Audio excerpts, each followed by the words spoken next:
家里还有好多每日坚果没吃完，那今天换个吃法，做一个坚果塔。40克室温软化的黄油，加入1克盐，20克糖粉，先用铲子搅拌一下，让白糖融化，再用电动打蛋器给它搅打，搅打到蓬松发白，体积明显变大。15克鸡蛋液先加入1/3，用打蛋器先给它打匀，每加入一次都要打匀之后再加入下一次，一定不要一次性全加进去了，有可能会蛋油分离。再准备75克低筋面粉，给它过一下筛，再用硅胶铲以切拌或者是压拌的方法给它拌匀，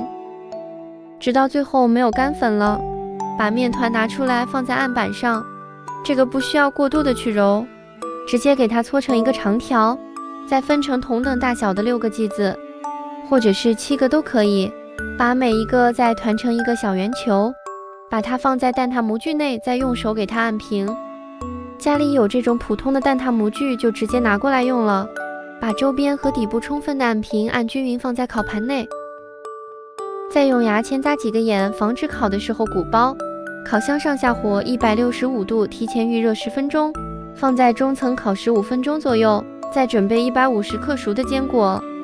坚果比较大，可以用刀给它切的小一点，生的一定要烤熟了。锅内加入8克黄油、1克盐、25克白糖、20克蜂蜜。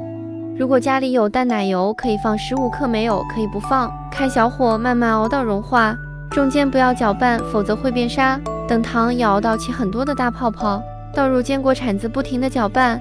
让糖液包裹住每一粒坚果。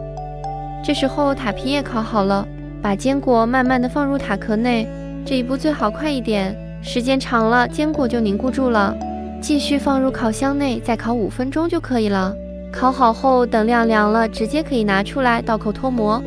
经过2次烘烤之后，坚果都粘在了塔壳上，我们的坚果塔就做好了，是不是也特别简单呢？